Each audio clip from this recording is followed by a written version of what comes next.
늘 우리와 함께 하시는 하나님, 나의 연약함을 아시고 또 질병 가운데 고통당하고 우리의 삶의 현실 가운데서 몸부림칠 때에 나와 함께 하시는 하나님을 부릅니다. 이 시간에도 우리를 회복시켜 주시옵소서. 우리의 연약함을 고쳐 주시옵소서. 언제나 주님과 함께하여 주시옵소서. 주님께서 나에게 준 그 생명을 소중하게 여기게 하시고 생명의 값을 지불하신 예수 그리스도의 은혜 가운데 살게 하옵소서. 우리 기도의 제목을 가지고 주여 시범으로 기도합니다. 주여, 주여, 주여. 할렐루야, 할렐루야. 은혜로우신 아버지 하나님, 언제나 너와 함께하겠노라고 말씀하신 주님의 은혜를 감사합니다. 절망과 좌절 가운데 있었고 사망 가운데서 휩쓸려가며 호적거렸던 인생을 우리 하나님께서 붙드시고 또 아버지 하나님 나의 연약함을 주님께서 사랑하시고 그분을 여겨주셔서 오늘날 아버지 하나님의 은혜로 말미암아 생명의 길을 걷게 하신 은혜를 감사합니다. 하나님 아버지 주님께서 나와 함께 하시고 내가 또한 주님과 함께 이미 죽었고 이제 나의 사는 것은 우리 주 예수 그리스도로 말미암아 사는 자가 되어서 나의 삶의 모든 삶을 통하여서 우리 주님과 함께하는 흔적들이 있게 하여 주시옵시고 어느 곳에 있든지 어떠한 상황 가운데 있든지 나와 함께 하시는 그 하나님을 붙들며 나가게 하여 주시옵소서. 나의 삶은 나와 함께 하시는 그 하나님을 날마다 느끼며 살아가고 있는지 돌아보게 하여 주시옵소서. 오늘날도 이 시간에도 하나님께서 살아계심을 하나님 아버지 나의 삶 가운데의 증거로 드러내게 하시고 하나님 아버지 나의 입술은 주님과 동행한 흔적들을 증언할 수 있는 하나님의 귀한 권속들이 되어질 수 있도록 역사하여 주시옵소서. 예전에 아버지의 연약한 심령들을 부르시고 질병 가운데 고난당하는 이들을 부르시고 절망과 좌절 가운데 이를 주님께서 부르시며 인생의 갈 바를 알지 못했던 심령들을 우리 주님께서 부르셔사오니 참다운 인생 길이 여기 있고 우리 주 예수 그리스도가 생명의 길이요 진리기요 아버지 참다운 인생 길임을 깨닫게 하여 주셔서 하나님의 영원한 나라의 소망을 가지게 하시고 우리 하나님 앞에 설 때에 우편으로 아버지 세워지는 자들 되어질 수 있도록 하나님 아버지 주님 인도하여 주시옵소서. 하나님 아버지 주여 이 땅에 살아가는 동안에 죄악으로 말미암아 우리의 생각하는 것과 행하는 모든 것들이 악한 것들이어서 우리 하나님께서 우리에게 베푸신 모든 것들이 파괴되고 오염되고 왜곡되어져 있어서 그 속에 살아가는 동안의 모든 심령들이 질병을 얻고 아버지 하는 원치 않은 일들이 생기며 하나님 아버지 우리에게 실망을 안겨주어 절망과 좌정으로 아버지 하는 넘어지게 하는 요소들이 우리들 스스로 죄악으로 말미암아 우리 앞에 닥쳤습니다. 하나님 아버지 코로나의 재앙이요 자연적인 재앙들이 아버지 하나님의 말씀에 순종하고 청직의 삶을 살지 못함으로 인한 우리의 과오로 인한 죄로 인한 결과임을 깨닫습니다. 하나님 아버지 우리 앞에 놓이는 이 아버지 하나님 어려운 상황들이 우리 하나님 앞에 다시 나의 모습을 발견하고 나의 죄악된 모습들을 발견하고 주 앞에 나와서 자복하고 엎드리는 계기가 되어지게 하옵소서. 주시옵소서. 하나님 아버지, 우리 앞에 펼쳐져 있는 모든 것은 우리 하나님께서 나를 향하여 물으시는 질문이며, 내가 참다운 그리스도인이며 우리 하나님과 통하는 삶을 살고 있는지 우리에게 아버지 우리의 삶의 환경을 통하여서 질문하고 있음을 깨닫게 하시고, 하나님의 말씀에 고래 나 자신을 비춰보게 하여 주시어서 믿음의 견주수를 알게 하여 주시옵시고, 다시 한번 아버지 주님을 향하여 나갈 수 있는 귀하고 복된 은혜가 하나님께 하여 주시옵소서. 이 시간에도 하나님 온라인으로 오프라인으로 예배드리는 모든 심령들 가운데에 성령 하나님께서 함께하여 주시옵시고, 하나님 아버지 능력의 말씀이 아버지 저들 가운데 나타나게 하여 주시옵소서. 지금도 살아 역사하신 하나님의 말씀의 능력이 나타나서 하나님 인생들 깊은 곳에 도사리고 숨어서 아버지 누리고 있는 악하고 저주받은 귀신들로부터 더 이상 농락당하지 않게 하여 주시옵소서.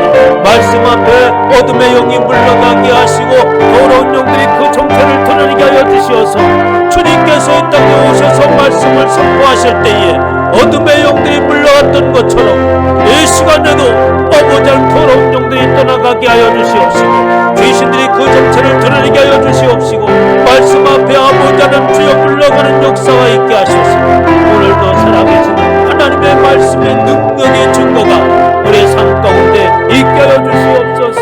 아버지 하나님 참다운 믿음 안에서 승리해 나갈 수 있도록 역사하여 주시옵소서.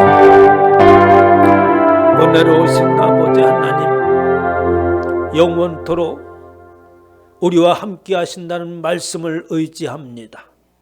성령 하나님께서 우리와 함께 하시고 상황 가운데 역사하여 주시어서 마침내 승리하여서 하나님의 영광을 드러내게 하실 것을 믿습니다.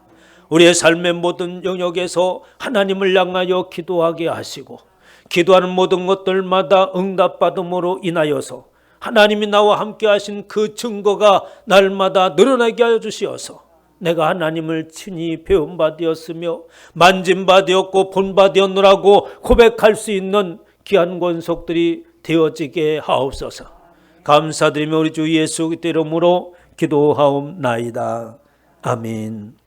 하나님의 말씀은 열왕기상 13장 33절로 34절 말씀입니다.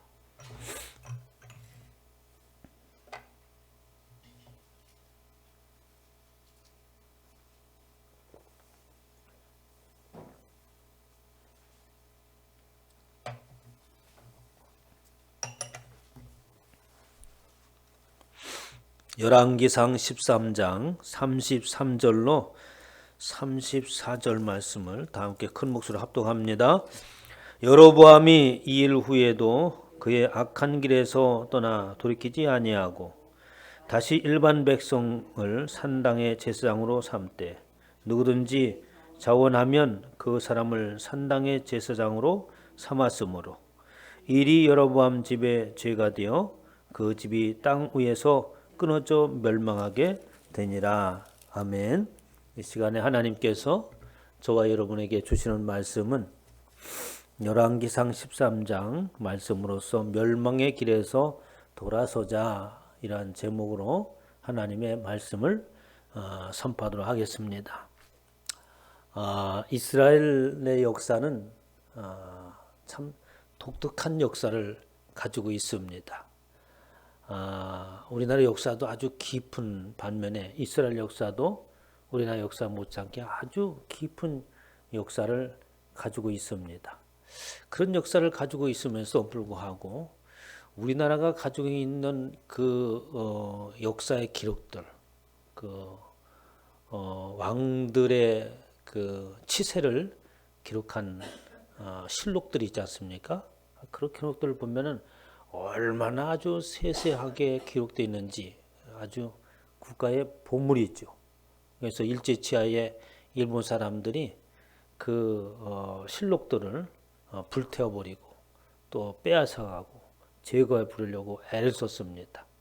그런 모든 기록들은 우리나라의 그 민족의 어떤 그 민족성 또 그 깊은 뿌리 거기서 내려온 사상들 이런 것들이 다 담겨져 있기 때문에 그것을 없애려고 하는 것은 민족성을 말살하기 위해서 일본 사람들이 그렇게 했던 것이죠.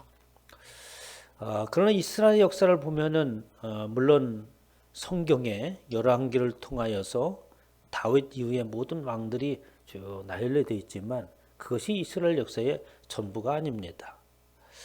그런 이스라엘 역사를 보면은 요세푸스라고 하는 사람이 이스라엘의 그 역사를 쓴 사람 중에 한 사람인데 아주 그 책이 방대한 책인데 네 권으로 되어 있고 한 600에서 700페이지 되는 책들이 있습니다. 그런 책들을 보면 창세기부터 시작해서 그 이스라엘이 멸망하기까지의 그 역사를 쭉 해서 썼는데 그 역사책을 보면은 무슨 이야기가 주를 이루냐면 이스라엘 백성들이 왜 멸망하였는가? 이스라엘이 멸망하게 된 것은 하나님의 진노의 결과였다. 하나님의 백성된 자로서의 참모습이 없었고 말씀에 순종하지 못함으로 인하여서 하나님의 진노로 인하여서 이스라엘이 멸망하게 되었다라는 것들을 주 내용으로 하는 내용입니다. 성경에서 이 열왕기를 쭉 기록하는 것은 그 왕들의 치세를 말하면서 아주 간단하게 기록하고 있죠. 그 왕들을 말할 때에 여호와의 보시기에 악하였다 또는 여호와 보시기에 정직하게 행하였다. 이렇게 이제 그 결말을 짓고 또 서두를 여는 것을 볼 수가 있습니다. 그래서 이스라엘 역사의 평가 기준을 어떻게 보고 성경이 기록하고 있는가? 이제 다윗 그리고 솔로몬 이후에서는 르호보암과 여로보암을 통하여서 이스라엘과 남유다, 북이스라엘 왕국과 남이스라엘 왕국이 갈라진다고 말씀을 드렸어요. 그래서 다윗의 명맥을 이어가는 것은 남유다 왕국이라고 한 지파를 중심으로. 그리고 이제 이스라엘은 북이스라엘을 지칭하면서 르호보암을 통해서 나머지 지파들이 이제 북이스라엘을 구성하고 있습니다. 그래서 그 평가의 기준은 북이스라엘과 남유다의 평가의 기준이 다릅니다. 어떻게 다르냐면 남유다는 다윗을 통하여서 명맥을 이어가는, 그러니까 하나님께서 다윗을 통하여서 그 왕자를 계속해서 유지하게 해주겠다라는 말씀을 해주셨지 않습니까? 그것을 하나님께서 신실하게 지키시면서 그 왕조를 이어가는데 그 기준은 어디냐면 다윗의 길을 따라하지 않느냐 한 것이 남유다 왕국의 평가 기준이었어요. 그런데 이제 북이스라엘 왕국의 평가 기준이라는 것은 뭐냐면 여로보암이 첫 왕으로서 등장하고 그 여로보암과 같이 그 죄에서 여로보암의 죄 가운데서 모든 북이스라엘들이 이렇게 행하였다라고 하면서 여로보암의 죄와 그 죄 가운데 어떻게 행하였는가 하는 것들이 이제 평가의 기준이 되는 거예요. 모델이 여로보암이 되는 겁니다. 그래서 계속해서 북이스라엘은 여로보암의 죄에 관계되어서 기준을 삼고 말씀하고 있는 것을 볼 수가 있습니다. 그러면서 하나님의 긍휼이라고 하는 것은 뭐냐면 하나님의 계획이죠. 근데 이스라엘 역사를 통해서 그 뒷면에 하나님의 경륜이 이렇게 투영되어 있습니다. 그래서 이스라엘 역사와 함께 하나님께서 일하시는 것을 성경에 기록하고 있는 거죠. 그래서 하나님의 말씀과 하나님은 실존하시는 분이시고 그리고 그 실존하시는 분으로서의 일하시는 모습들을 어떻게 하면 이스라엘 역사를 통하여서 하나님께서 일하시는 모습들을 보이는 것을 볼 수 있습니다. 그럼 왜 하나님께서 성경을 그렇게 기록하게 했는가라고 하는 것이요. 그것은 뭐냐면 하나님은 살아계시다라는 거죠. 그럼 다른 종교에서 석가모니는 살아계신 석가모니가 아니죠. 그건 죽은 자입니다. 그럼 하나님은 뭐냐면 살아계시다 지금도. 과거에도 이스라엘과 함께 하셨고 오늘날에도 하나님의 백성과 함께 계속해서 일하시고 당신의 뜻을 일관성 있게 추진해 나가면서 성취하신 하나님이시다. 이게 살아계신 하나님인 거예요. 그래서 오늘날 저와 여러분에도 우리의 배후에서 하나님의 뜻을 성취해 나가시고 있는 거죠. 그래서 하나님의 백성들을 부르시고 그들의 삶 속에서 어떠한 모습으로 살든지 간에 그 안에서 하나님께서 만지시고 역사하셔서 마침내 그 하나님의 뜻을 이루어가는 것을 볼 수 있습니다. 이것이 바로 이스라엘 역사예요. 그러면서 이제 르호보암의 이야기가 이제 오늘 본문의 말씀 시작되는 이야기가 나오죠. 근데 이제 르호보암이 산당에서 제사를 드리는데 오늘 본 말씀 저희가 읽은 것이 13장 33절 34절 말씀을 읽었잖아요. 그런데 이제 12장 31절에서 33절 말씀 한번 보겠습니다. 12장 31절에서 33절 말씀을 같이 읽습니다. 시작. 그가 또 산당을 짓고 레위 자손이 아닌 보통 백성으로 제사장을 삼고 여덟째 달 곧 그 달 15째 날로 절기를 정하여 유다의 절기와 비슷하게 하고 제단에 올라가되 베델에서 그와 같이 행하여 그가 만든 송아지에게 제사를 드렸으며 그가 지은 산당의 제사장을 베델에 세웠더라. 그가 자기 마음대로 정한 달 곧 8째 달 15째 날로 이스라엘 자손을 위하여 절기를 정하고 베델에 쌓은 제단에 올라가서 분향하였더라 라고 이렇게 기록하고 있습니다. 그러면 지금 12장 31절에서 34절 말씀과 그리고 13장 우리가 본문으로 읽은 33절 34절 말씀이 같은 이야기죠. 그래서 13절 33절에서 뭐라고 하냐, 여로보암이 이 일 후에도 그의 악한 길에서 떠나 돌이키지 아니하고 다시 일반 백성들을 산당의 제사로 삼을 때 누구든지 자원하면 그 사람을 산당의 제사 삼았으므로 일이 여로보암 집에 죄가 되어 그 집이 땅 위에서 끊어져 멸망하게 되니라 라고 하면서 여로보암이 12장 31절부터 자기 마음대로 레위 제사 아닌 보통 사람을 제사장으로 삼았다. 그리고 절기를 자기 마음대로 정하였다. 그리고 금송아지를 세워서 제사를 드렸고, 그리고 뭡니까? 이스라엘 자손을 위하여 절기를 새로 정하고 베델에 쌓은 제단에 올라가서 분향하였다.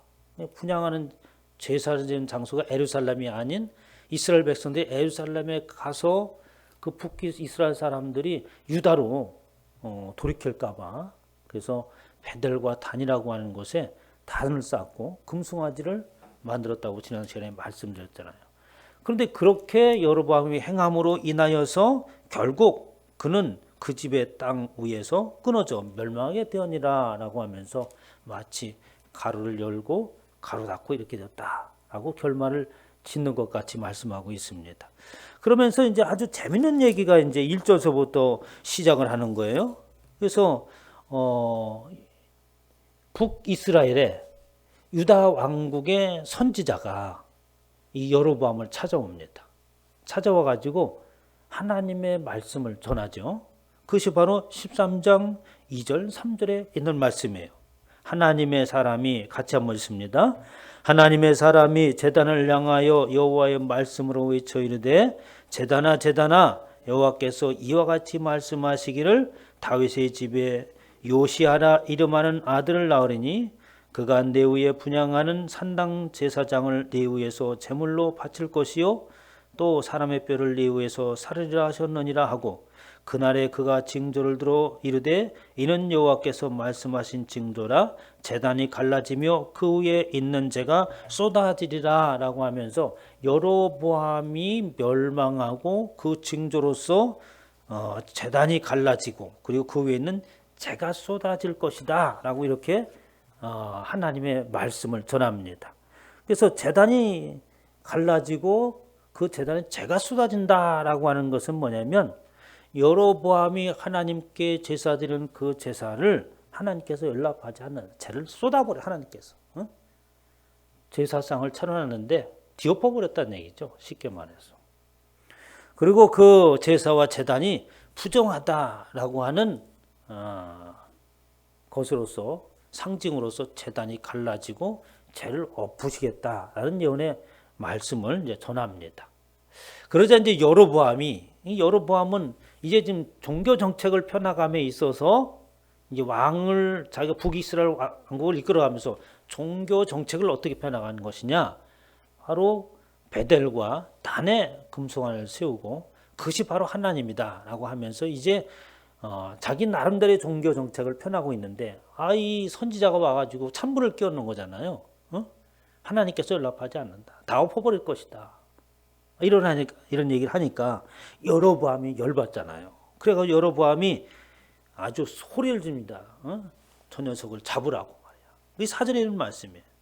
여로보암 왕이 하나님의 사람 베델에 있는 제단을 향하여 외쳐 말함을 들을 때, 그 제단에서 이제 선지자가 와가지고 예언의 말씀을, 하나님의 말씀을 전하자 열을 받으니까 이 여로보암 왕이 그 사람 손가락질하면서 체포하라라고 이제 부하들한테 명령을 하는 겁니다.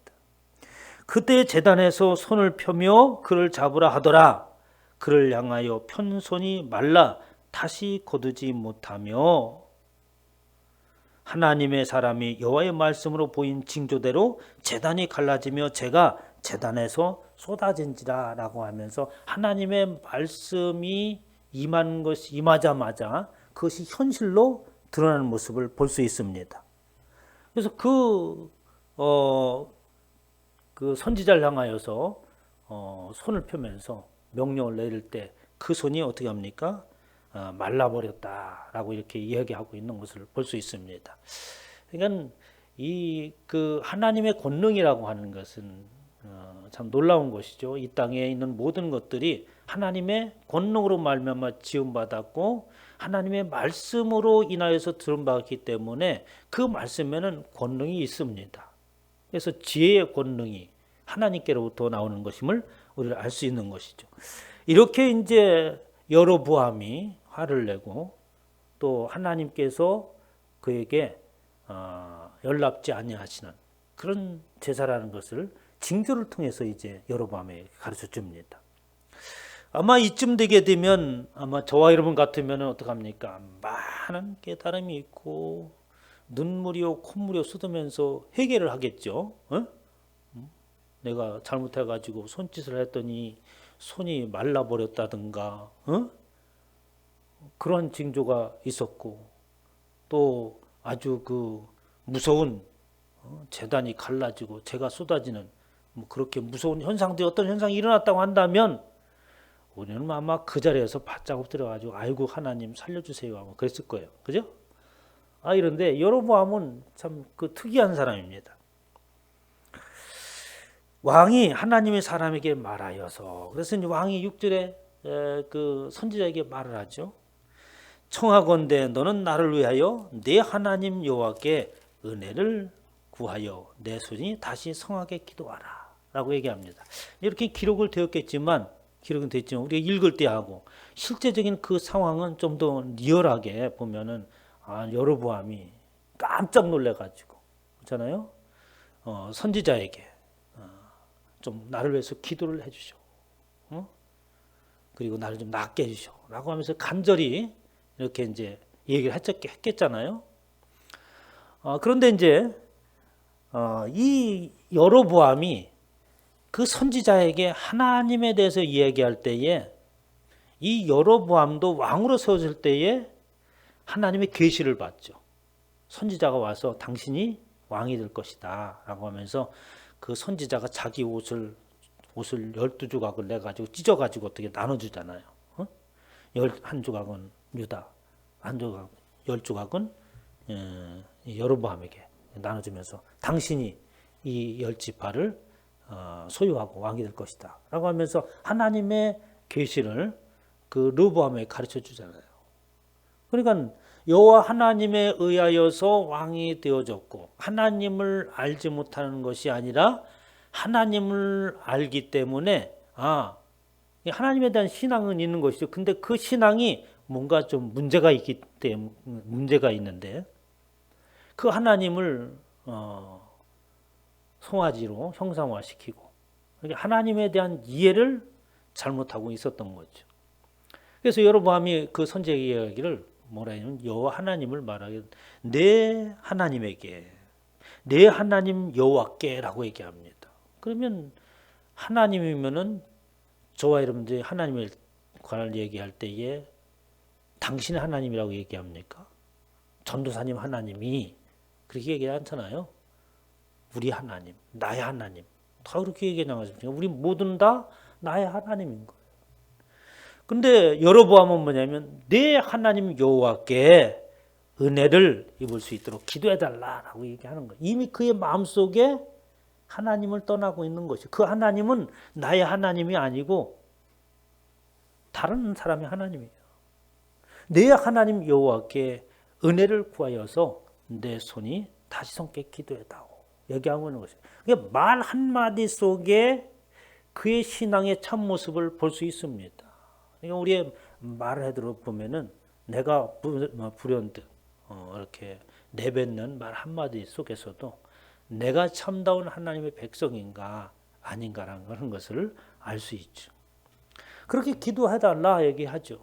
그러자 이 하나님의 선지자가 기도를 또 해줍니다.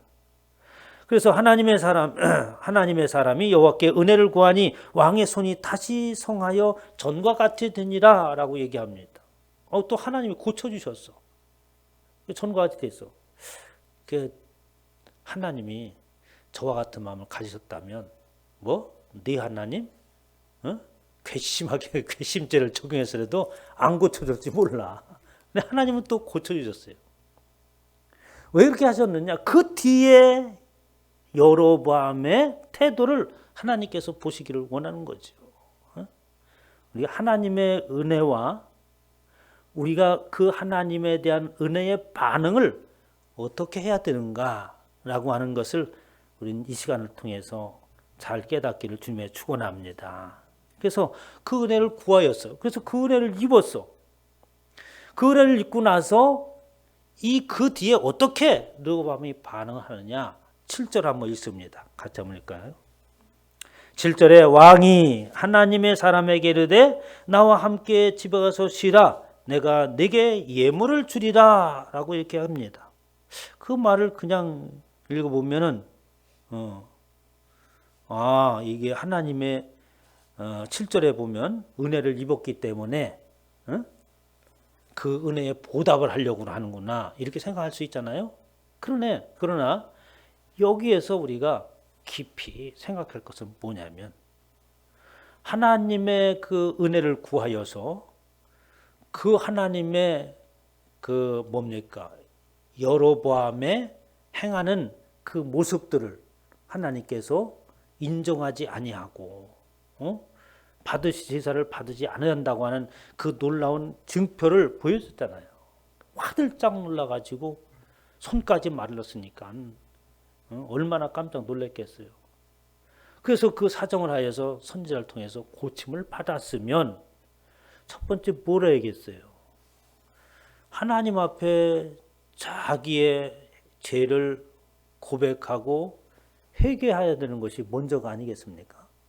그럼 본문의 말씀을 보면 여로보암이 그로 말미암아 깜짝 놀라서 하나님 앞에 통곡하며 자복하고 회개했더라. 이렇게 나와 이게 정답인 거예요. 그런데 그 정답이 없고 왕의 사람 부르는 겁니다. 왕의 하나님의 사람에게 이르되 나와 함께 집에 가서 쉬라. 내가 내게 예물을 드리라 라고 하고 있는 이것은 하나님의 은혜에 대한 보답이 아닙니다. 저와 여러분들이 이 땅에 살아가면서 신앙생활을 하면서 많은 하나님의 은혜를 입습니다. 우리 인생의 모든 것들이 하나님의 은혜예요. 사실은 보면은 살아가는 모든 것들이 다 하나님의 은혜가 없이는 존재할 수 없는 것이 우리 인생입니다. 그런 것들을 모르고 지나가다가 참다운 하나님의 은혜를 발견하고 깨닫고 느껴질 때가 있습니다. 그러면 어떻게 해야 되겠어요? 감사한금 하나 툭 던져놓고 끝나는 거예요? 이거 아니라는 거예요.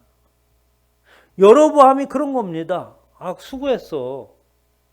고맙네. 내가 예물을 주겠다. 그리고 그 뒤에는 어떻게 합니까? 더 아주 간사한 계략이 숨어져 있죠. 지금 그 제단에서 제사를 드리고 있을 때 혼자 와서 하는 게 아니지 않습니까? 신하들이 있고 지금 그 종교 정책을 펴서 바로 그 베델과 단이라고 하는 그 중심을 통해서 이스라엘 백성들을 하나로, 마음을 하나로 묶으려고 하는 거예요. 그런데 지금 문제가 생겼잖아. 그래서 어떻게 합니까? 그 더 이상 문제가 커지기 전에 하나님의 사랑을 자기 집으로 초대해서 문제를 무마시키려고 하는 아주 간교함이 그 속에 숨겨져 있는 겁니다. 하나님의 은혜는 우리가 물론 물질적으로 여러 가지로 은혜에 보답하는 것이겠지만 가장 중요한 것은 나의 마음을 하나님 앞에 참되게 고백하는 건 줄 믿으시기 바랍니다. 회개가 없이 하나님의 은혜를 받았다고 하는 것은 있을 수가 없는 거예요.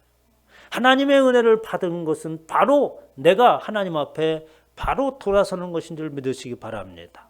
그래서 여로보암에게 말하기를 그가 하나님 앞에 돌아서지 않았다라는 얘기하는 거예요. 그러므로 말미암아 결국 멸망을 당하고 말았다는 얘기를 계속하고 있고 그것이 이스라엘 북이스라엘 왕국의 모든 왕과 그의 다른 이스라엘 백성들의 모습인 거예요. 그럼 지금 계속해서 이야기하는 건 뭡니까? 돌아서지 아니하면 결국 멸망한다. 그런 얘기를 하고 있는 겁니다.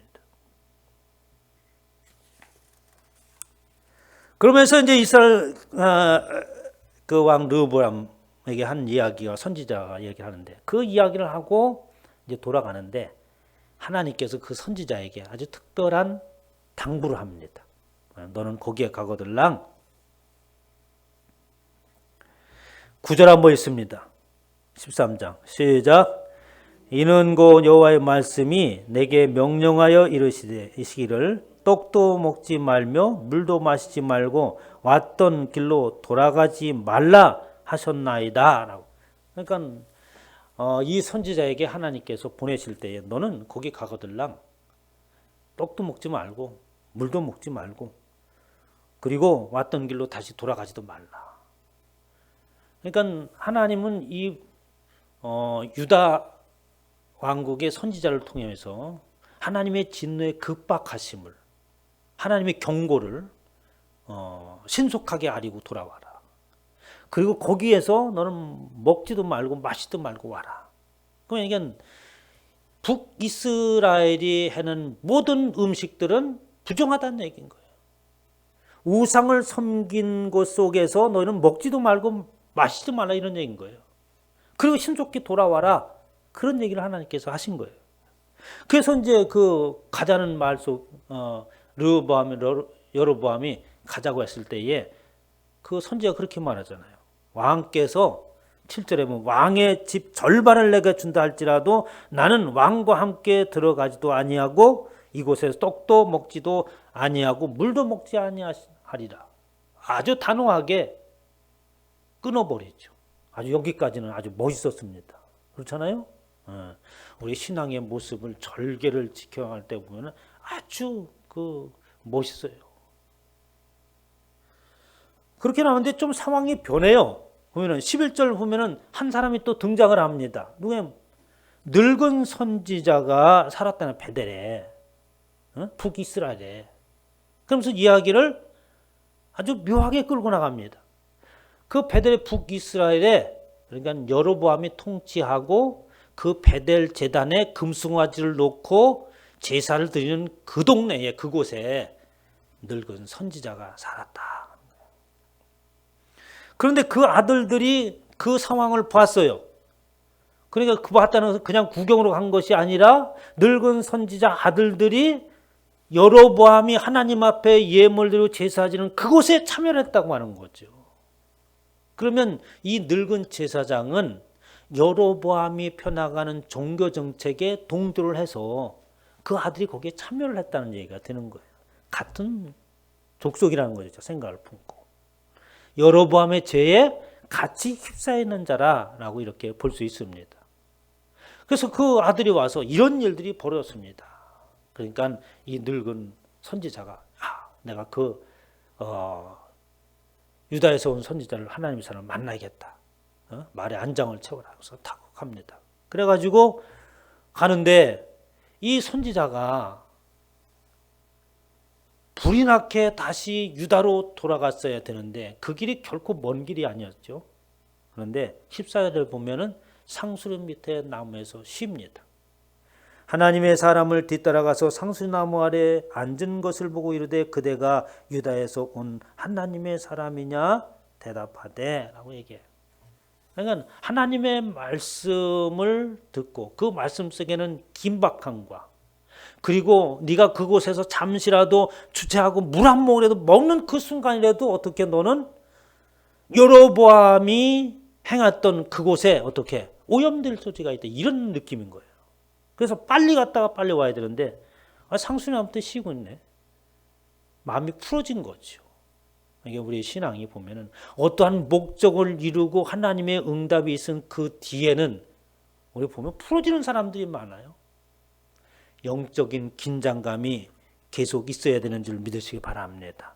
우리 영적인 예민함과 긴장감의 연속 속에서 살아가는 것을 영적인 예민함이라고 하는 거예요. 그러니까 우리는 영적으로 세상 것으로 예민한 것이 아니라 영적인 것으로서 예민해야 되는 줄 믿으시기 바랍니다. 하나님의 말씀에 대한 그 날카로움 속에서 반응할 수 있는 것이 영적인 예민함이 아니겠어요? 조그만 말 한마디라도 놓치지 않는 그런 예민함이 있어야 되는데 이제 소위를 다했다. 그 배대를 벗어나기 전에 상수나무에 쉬고 있는 거예요. 그래서 늙은 사람이 설득을 합니다. 그런 일이 있었다고 하면서요. 가서 식사하고 우리 집에 갑시다. 그러니까, 내가 하나님 앞에 이런 응답을 받았다고. 늙은 선지가, 나도 하나님 앞에 응답을 받았는데, 데리고 가서 먹이라고 그랬다고. 이렇게 한 거예요. 근데 이 하나님의 사람이 속아 넘어갑니다. 그래가지고 그 늙은 선지자를 쫓아가서 그곳에 가서 먹는 거예요. 19절에 보면 이에 그 사람이 그와 함께 돌아가서 그의 집에서 떡을 먹으며 물을 마시니라 라고 했어요. 여러분 여기에서 중요하게 할 게 있습니다. 하나님의 말씀에는 일관성이 있는 줄 믿으시기 바랍니다. 하나님이 이렇게 했다가 저 사람한테 저렇게 해야겠다가 이걸 보시는 분이 아니에요. 하나님께서 말씀하신 그것은 어떻게 반드시 성취하시는 분, 일구이연 안 하시는 분. 하나님 말씀은 일관성이 있는 거죠. 그런데 늙은 선지자가 그렇게 내가 받은 말씀은 이렇다라고 하니까 거기서 홀딱 넘어가는 거예요. 응? 우리가 현대를 살아가면서 그런 것들을 많이 봅니다. 이게 어떤 게 진짜 말씀이야? 어떤 게 옳은 거야? 그럴 때가 있죠. 하나님의 말씀에 중심을 잡으시길 주님의 축원합니다. 하나님 일관성 있는 하나님이시다. 이것은 아니라고 했으면 아닌 거예요. 그 이상 더 두할 것이 없는 거예요. 아니면 아닌 거예요. 그냥 누가 장황하게 설명을 하고 그럴듯하게 설명을 한다 할지라도 그것이 합리적이고 이성에 맞는 것이라 할지라도 아닌 것은 아닌 줄 믿으시기 바랍니다. 우리가 세상에 얼마나 많이 설득을 당합니까? 요즘에 와서 그렇잖아요. 우리는 그리스도인들이 세상에 설득을 당해. 세상을 설득하는 것이 아니라 우리가 세상에 설득을 당하여서 그렇게 맞아. 그 예수 믿는 것도 적당히 믿어야지. 그렇게 그냥 요란스럽게 맞아. 그렇게 한 거야. 아주 고상하게 믿어야지. 설득을 당한 세상에. 예수 믿는 것은 미치는 것인 줄 믿으시기 바랍니다. 예수 믿는 것은 그 사람들 볼 때 미쳐서 맞는 얘기예요. 응? 미쳐서 맞는 얘기예요. 그게 신한 거예요. 하나님의 말씀이 이거라고 그 외에 난 안 보인다. 세상 사람들이 말하기를 봐라 이거. 이렇게 하면 돈을 벌고 복을 받는 거잖아. 여기 보이잖아. 저 사람 봐 저렇게 했잖아. 쏙 넘어가죠. 아닙니다. 우리가 생각하는 복은 그런 복이 아닙니다. 참다운 축복을 하나님께서 주십니다. 당신들은 그것을 복이라고 하지만 아닙니다. 설득을 당하지 않기를 주님의 축원합니다. 이 선지자가 설득을 결국 어떻게 하면 사자에 찢기죠. 갈기갈이 찢깁니다. 찢어놓고 사자가 먹질 않고 시체를 지켜보고 있는 거예요. 쭉 읽어보면 늙은 선지자가 갑니다. 시체를 거두고 통곡을 하지. 그래서 그 내가 죽거들랑 그 선지자가 묻힌 그곳에 나를 묻어라. 그의 뼈와 내 뼈가 영원히 함께 있게 하라 라고 얘기를 하는 거예요.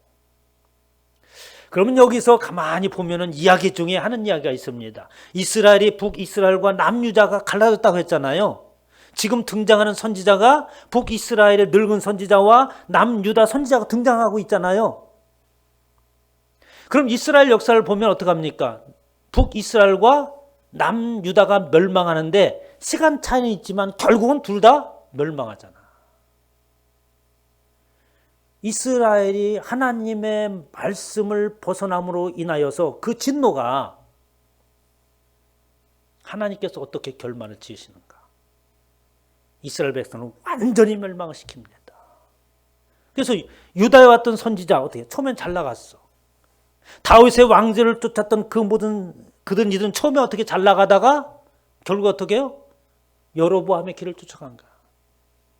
유다의 선지자가 늙은 북이스라엘의 선지자의 말을 들어서 갇히는 것처럼 결국은 북이스라엘이 멸망한 것처럼 남유다도 그렇게 멸망할 것이다 라는 하나님의 경고요 예언의 말씀이었습니다. 요세푸스 그 책을 보면요,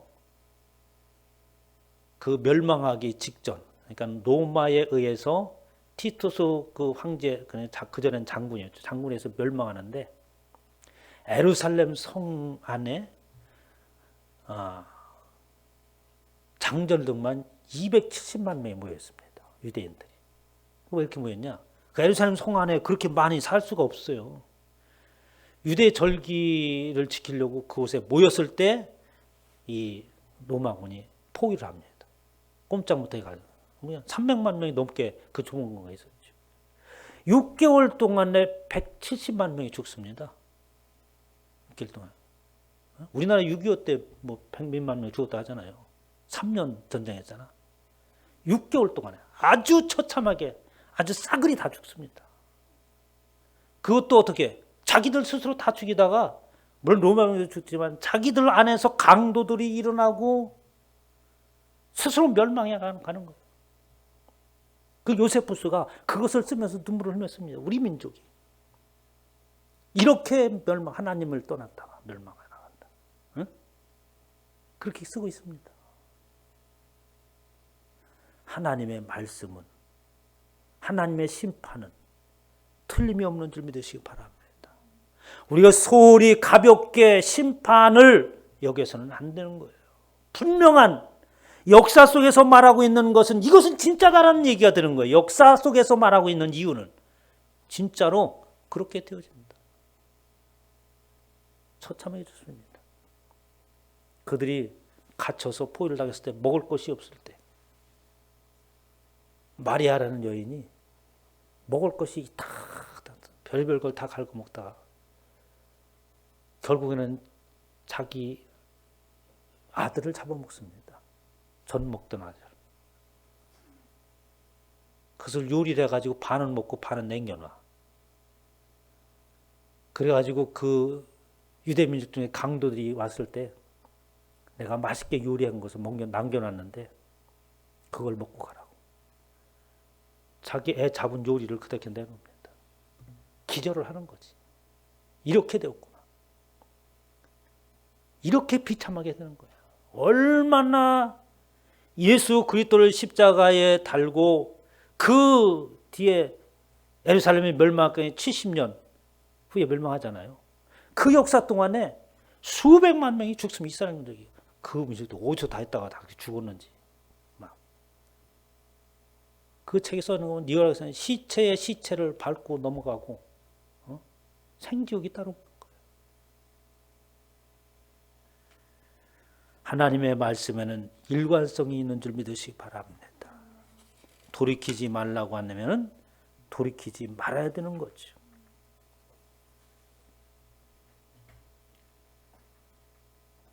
그러나 하나님의 백성은 주님께서 불꽃 같은 눈동자로 살피시는 줄 믿으시기 바랍니다.